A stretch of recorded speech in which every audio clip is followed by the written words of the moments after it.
Welcome to the Outthinkers podcast. Plug into fascinating minds and breakthrough ideas that are transforming industries and the world. I'm your host, Kyan Krippendorf, founder of Outthinker Networks, a global think tank comprised of corporate strategists, innovators, and entrepreneurs that are shaping the future of business. If this describes you, join us at outthinker.com. Now, let's dive into this week's episode.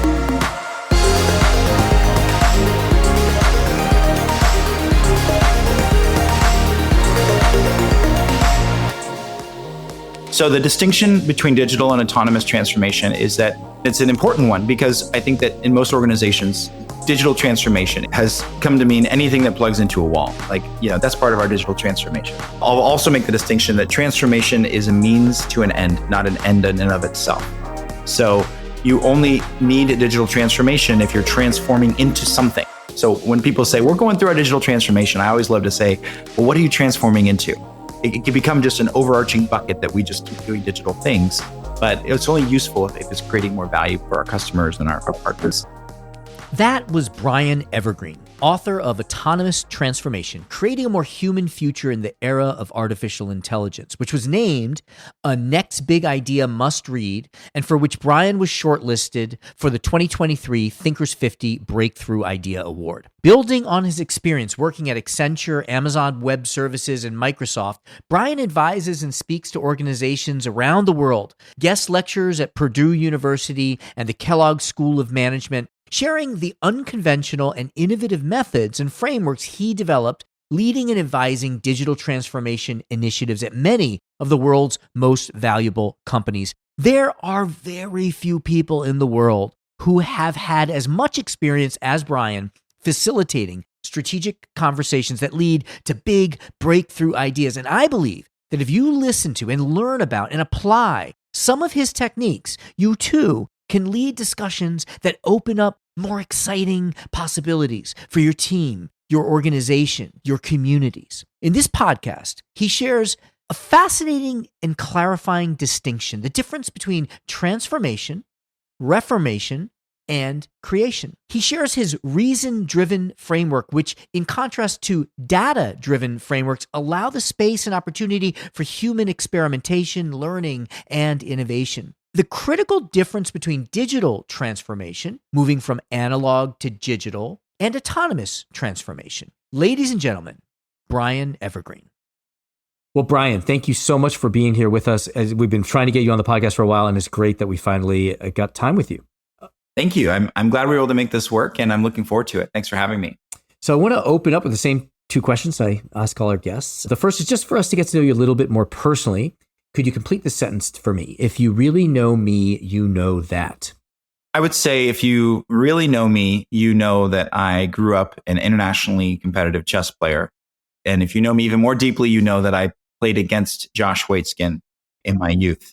And that's a deep cut for those who know who Josh Waitzkin is or saw Searching for Bobby Fischer in the 90s. But if you really know me, that's one of the things I make most of my closer friends watch, at least. How has that experience changed you or the way you think, or how do they carry forward? It's been interesting. It's been interesting the way that I think the playing chess, because I when we talk about the word strategy, I first heard that word when I was probably 6 or something like that. And when I started playing and learning in tournaments, I was learning from a grandmaster of chess who was explaining what strategy is, at least from a chess context, and what's the difference between tactics and a strategy. And then every time I played a game, especially in tournament setting, I would be writing down my moves, and then my friends at my team and I would go over after the game, throughout the week when we'd come to chess practice after school.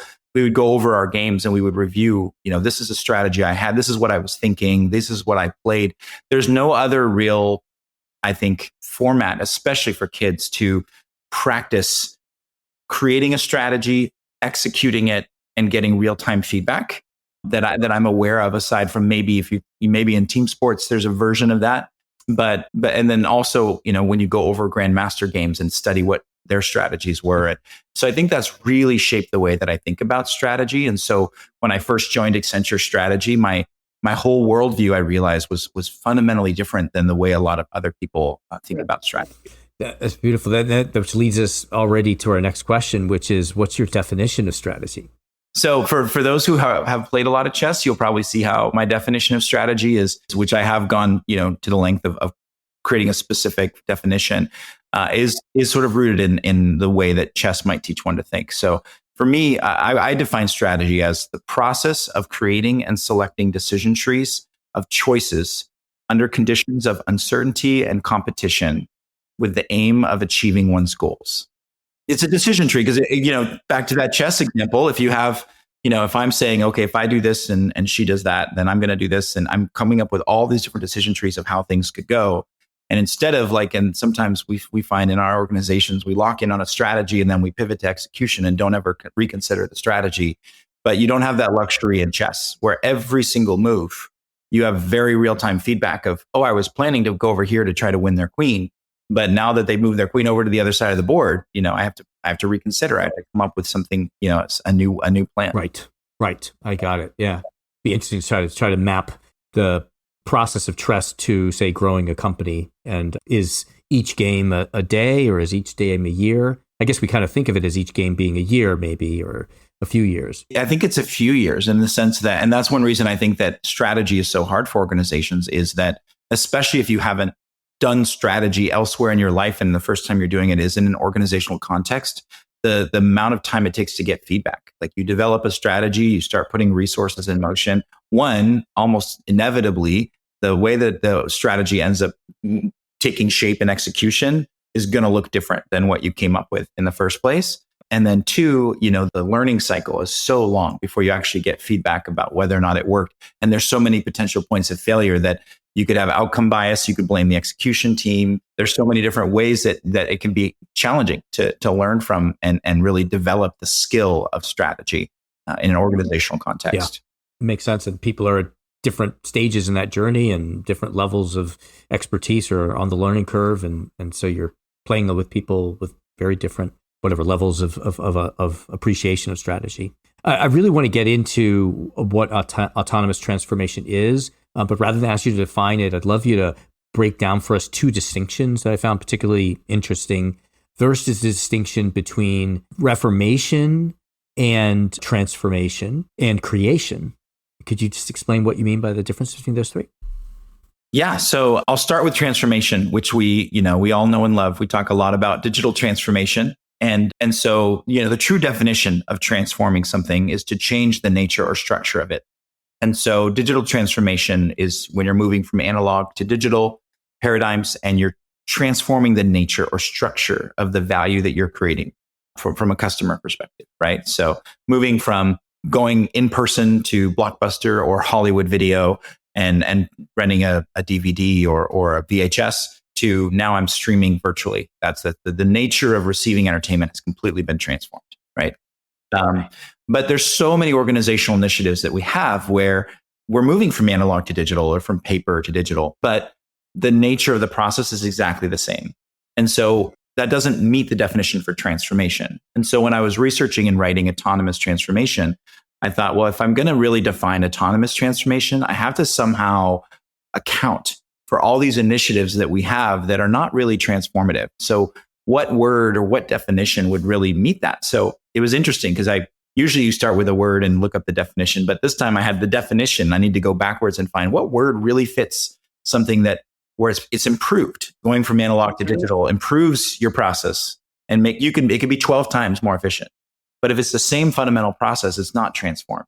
And so the word that technically means to improve without changing the nature of something is reformation, or to reform something, which is interesting because in our vernacular, colloquially, because of the Protestant Reformation, we think of reformation being transformative. But by definition, to reform something is to improve it without changing it. Well, that's one thing I loved about that introduction of that word, because I think often transformation can be meaning big and important, and everything that is not transformation is not important. And yet so much of, and you talk about that, reformation is important. And like what's more valuable, transformation or reformation? That's right. And then the path from where you are to where you want to be, it all depends on your goals. So it would be silly in the face of a recession when your profits are down and you don't have a lot of margin to bet everything on a giant transformation, because you don't even know if the customers on the other end will have the margin to buy whatever new value you're creating. And so versus in that state, it would probably make more sense to focus on reformation and how can we improve the efficiencies in the things that we already have. And really the path from where you are to where you want to be in the future, depending on whatever that goal is, will more than likely involve a stitching together of, we're going to reform the data in this data set. We don't need to transform it. We don't need to, it just needs to be improved. We need to clean it up. We need to fill it out. And versus maybe there's something else over here that we need to transform because it's not fit for purpose anymore. And then there might be a gap from where you are to where you want to be, where you really need to create. And that's that third word you asked about, which is to reform and transform. Assume that you're starting with something that you're reforming or transforming. But the example I often give is if you think about creating an electric vehicle, you don't take a gasoline engine and then reform it or transform it to create an electric vehicle. You have to set aside what you have and start from scratch and create something new, fit for purpose. And a lot of times organizations, it's easier, at least maybe it seems easier, to start with what you have and make it better or transform it. But there are times when you should consider at least putting it out of your mind and thinking from a white space of, okay, if I were creating something new to fill this purpose, what would I create? And if that looks like something you can get to by improving or transforming what you already have, even better. If not, then you'll have to come up with a different plan. Yeah, no, I like what you just said. It's different than what I was thinking. I was thinking creation is above transformation. It is like when it's really, really big. What I hear you saying is there are lots of little things that you need to create as you move from one state to the other. How do you know when creating from nothing is the right thing to do? And I also hear what you say is like, you might try creating from nothing and then realize, hey, what we have is pretty good, or we can reform what we already have. Great question. It comes down to your goals. So, and this kind of gets into some of what I was thinking we'd probably talk about a little later, but I'm happy to jump up to it now, which is the idea of this framework that I've created called the reason-driven framework. It's the first aspect, and future solving, really. The first question is, what is it that we want to achieve? And so if you say, okay, we want to be carbon neutral by 2030, let's say, which is only 6 years out from the time of this recording. The next question is, okay, well, what would have to be true for us to be carbon neutral by 2030? And the first list of things that you document of things that would have to be true are your top level theories. Then from there, you say, okay, what are the things that would have to be true for all those theories to be true? And those become a layer of hypotheses. And you keep recursively asking that question. And if you imagine a large, beautiful decision tree, working down until you get to the point where the things that would have to be true are already true. Like you get down to what's already true today. And that way you have a plan of investments from where you are to where you want to go. And so to your question around creation, if one of the things, like if you said, well, if your goal is to be carbon neutral by a given date, if one of the things that would have to be true is you would have to be able to source energy differently, or you would have to be able to change the nature of how, if you're a consulting firm, you'd have to, transition X% more calls to virtual or something. I don't know, right? Whatever that list of things that would have to be true, you might find things where you think, well, that doesn't even exist in the market at all, or that doesn't exist with our capabilities. So we'd have to go create that capability. To me, that's how, it's starting, anchoring on that goal that you have, and then asking and documenting all the things that would have to be true. And then to me, the benefit of that is it becomes a more scientific way of making decisions, because you're accounting for all the knowns and the unknowns. And instead of starting with, here's all the problems we have, how can we take care of those problems? Which ones are the most painful? Which ones are the easiest to fix? That's kind of, I think, our usual LRP or annual planning cycle. Instead, reversing that and saying, I'm not going to focus just on the problem, because some of those problems that I would have otherwise invested and spent capital to solve might just absolutely dissolve on the way to this better version of our organization that we want to go create, or a better product. I guess where my mind is popping now is we take these what must be trues and expand them down and down and down. You have this whole platform of what must be trues, and a lot of those things just aren't true. But some of them aren't true because of human things. I think maybe a lot of things that maybe Elon Musk has created, they weren't true because, that's just not the way the industry works. But then he would say, well, that's stupid that the industry doesn't work that way. It can change. And then some of the things it's not true now, but as whatever demand for electric vehicles increases, there's going to be more demand that's going to drive down the cost, is going to increase the competitiveness. And so the economics will change in the future. It will be true. So is there a way that you think about when someone says, well, Brian, we did the exercise. You're right. It's not true. Great. I've never gotten that feedback. Usually what they say is, okay, we've gotten down to the bottom of the things that are true today. And we see the map of where we would need to go. And then, but it's a lot of complexity. So where do we start? And something that I've come up with since writing the book, when I've gotten that feedback from different Fortune 500 organizations that are working to implement these ideas and frameworks, is what I've come up with since then is saying, okay, well, the next step is that you should sharpen that against your organization. So go across your organization internally and get feedback. And whatever people say, first of all, they might look and say, well, this one's already true. And we know that because it was proven in this case study in the industry, or I read a Gartner report about it, or what have you. So we know that that's possible. It's just not true for us. So then, okay, then we're going to update that. They might say this one, I think, is never going to happen for these reasons. And then great, let's document that, because then if we are able to prove it right or wrong, we're all going to get to learn together about making even better decisions.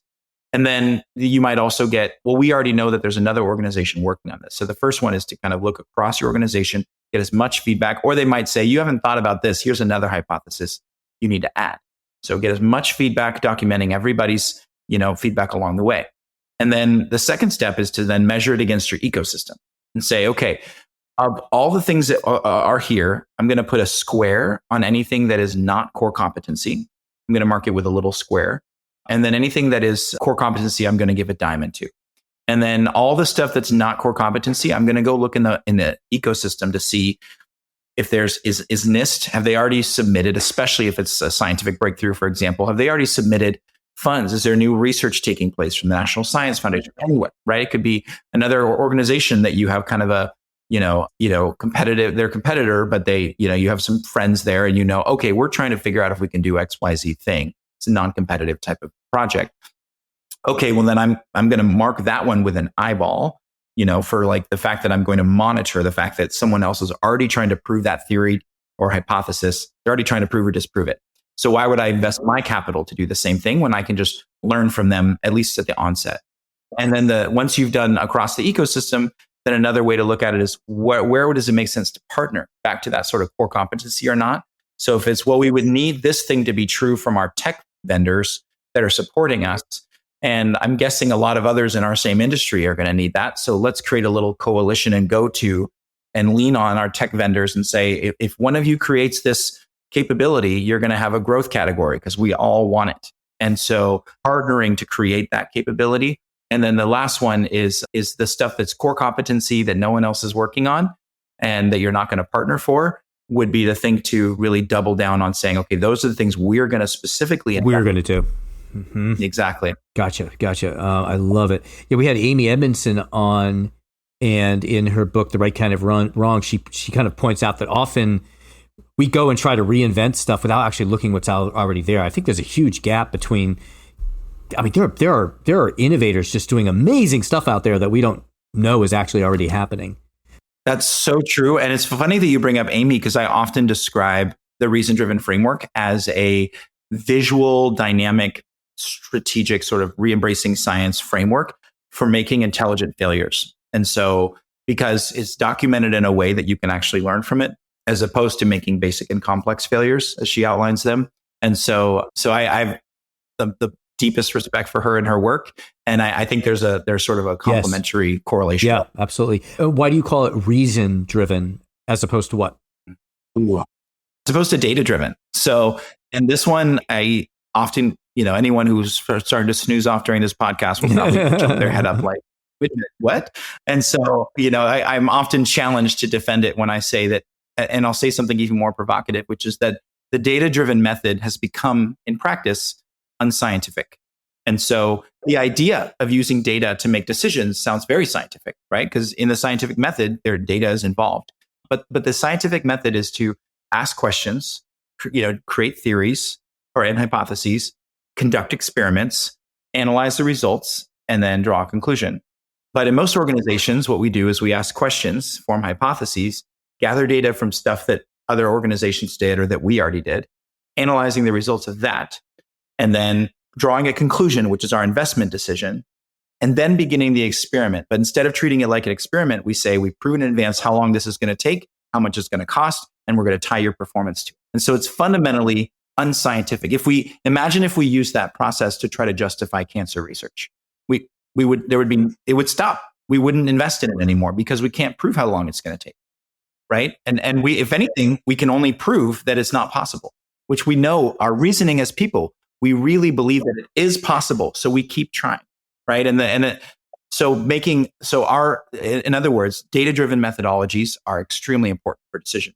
And I'm not advocating that they should go away, but we need a framework that places human reasoning and documents it as rigorously as we account for data, because there's limits, especially when we're trying to be innovative, we're trying to do something new. There's no data about the future, as Roger Martin said, right? And so looking out and saying, okay, since I've reached the limits of where there's data, and I'm looking out and saying, I still think that this is worth investing in, we need a way to document why and what you're thinking, and then to be able to collaborate with your colleagues visually and even across your ecosystem with your partners to say, this is why we think this is worth investing in. And so, if you think about Steve Jobs creating the iPhone, the data said no. The TAM for the smartphone after General Magic's failure was projected to be extremely low. And they had data that it didn't work. Nobody wanted it, or not enough of the market picked it up. And so right now the data is that no one should invest in the metaverse because of the big failure that Meta had. But 10 years from now, there might be logical reason, or 5 years, who knows, right? That I think that the market might be ready, and the infrastructure and the way that Moore's law has, brought the costs down. And so the reason-driven framework allows you to account for reasoning and data, as opposed to just data where your experts become computational resources that you're just saying, bring me back some numbers, and then I'll use those numbers to justify. When there's a lot of expertise and a lot of thinking that just gets disappears into that. Yeah, what I'm hearing is on one hand, the data may support the fact that it is not possible, and it may not be possible now, but it is through the intention or this reasoning that we could find the solution that we make it possible. As one thing I love about your work is that you're creating the impossible into possible. And then I'm also hearing that we when it's something new, we may only have a little slice of the data, a little bit of it like that. We might have only 10% of the data that will be there in the future. And so, right. Yeah, and it ties into your podcast title, because it's a framework for outthinking. If you're trying to outthink your competition, but you're not documenting any of your thinking in a way that your team can actually collaborate on, then you're only documenting numbers. Most organizations, your team might spend months war rooming something, right, and trying to come up with the perfect plan. And then what happens is in the update, and in that boardroom, it's okay. Here's a set of numbers essentially. This is the exact summary of like a paragraph of what we're thinking about doing. And then here's the set of numbers. And if they don't like the numbers, forget it. When really the numbers might not work, but you think about collaborating across your team. If the way that this framework changes the nature of the conversation is imagine that same board meeting and you're saying, okay, as we all know, we're trying to solve for being carbon neutral by 2030. These are all the things that we've all reviewed and that we sent you ahead of time as a pre-read for the things we believe would have to be true. You give them an opportunity to say, I disagree or agree with all things that would have to be true. If they agree, okay, this is the proposed 3 initiatives we want to invest in that are in the direction of that future. And if they say, well, I don't want to do that one because I don't like the numbers, you say, okay, normally it's just you go to trench warfare and you throw numbers back and forth at each other, go do your homework and come back, right? In this case, you instead can say, okay, so you disagree you don't like the profitability equation on this given initiative. I'm going to need your help here because this is one of the steps between where we are. This would have to be true. We have to find a way to prove this true or false before we can move up toward the carbon neutral future that we want to get to by 2030. So can you collaborate? Can you help me come up? It pivots the conversation. You and me versus the problem instead of you versus me. Right. I want to make sure that we capture this right. So the reason-driven problem-solving framework. I wouldn't call it problem-solving. I would call it future solving. Yeah. Could you just kind of the strategy person, the innovation person sitting in the boardroom and they recall these steps? Could you just briefly just tick off the structure so that? people can apply? So the first thing to do is to create the vision, or choose the goals you want to achieve. And I do have a framework for that I've created since the book that I can share with anyone that's interested, wants to reach out, happy to share. And so they can reach me on LinkedIn is the easiest way. And there is Brian Evergreen. But essentially, from creating a vision, you need to make sure it's not too ambitious or not ambitious enough, but it's bold and achievable. And then having a portfolio of visions or goals that you want to achieve that would span across achievable within your team, achievable within your organization with consensus, and achievable with a coalition.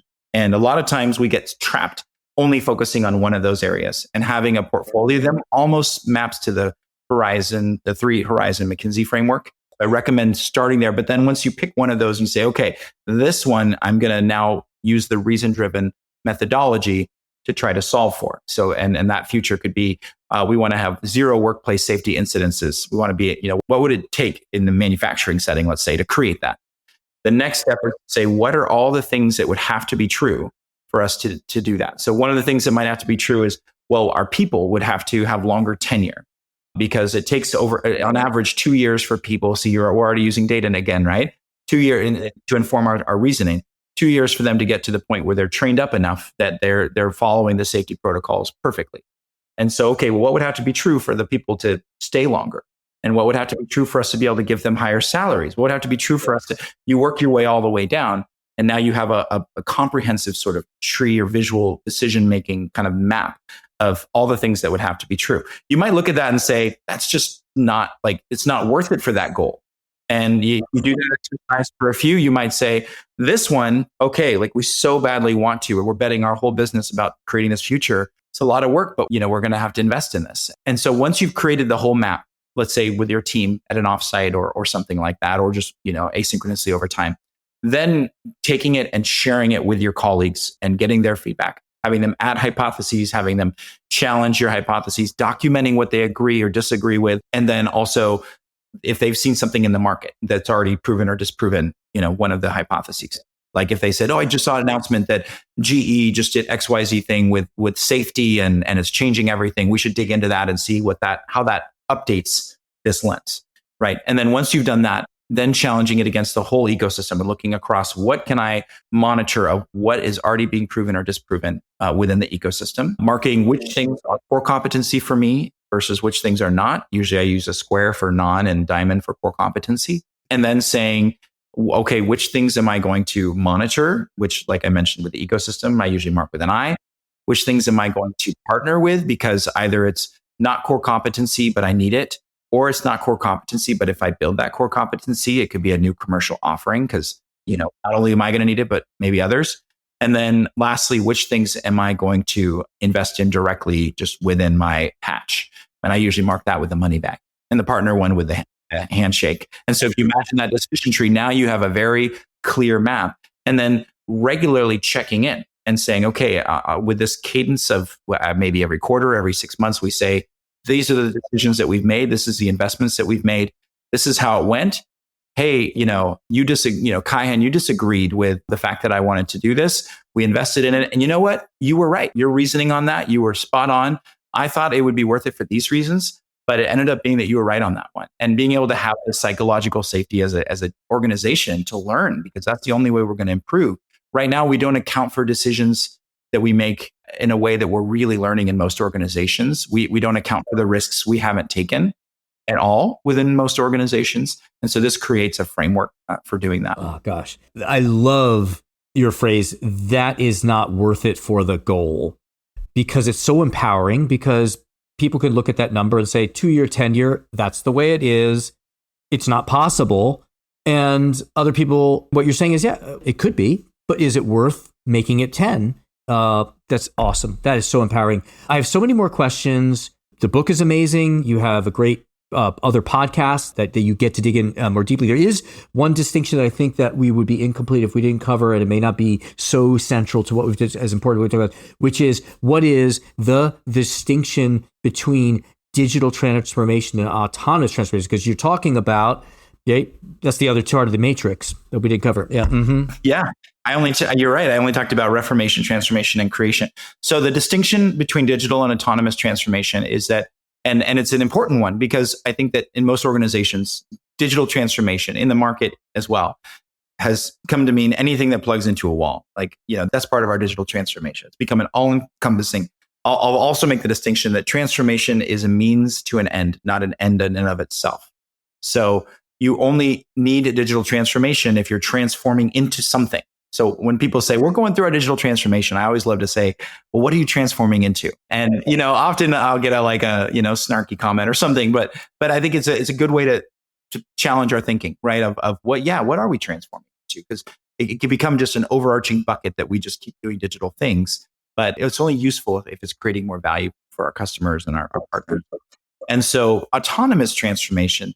So digital is moving from analog to digital. That's, and if it's transformative, then it's changing the nature or structure of the value that you're creating, right? Netflix is a great example, or Uber. And then autonomous transformation is moving from analog or digital to autonomous paradigms, where the system is able to autonomously handle a process and make decisions.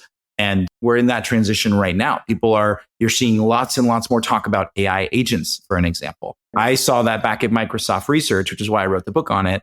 And I knew it was coming, but it's now getting more and more popularity and more visibility. And so as an example, if you think about from autonomous reformation, where you're improving something, but you're moving from digital to autonomous or analog to autonomous, you can look at Amazon's investments in robotics in their warehousing. They're using tons, they're the biggest purchaser of robotics in the US, and they're doing lots and lots in robotics and warehousing to make things more efficient.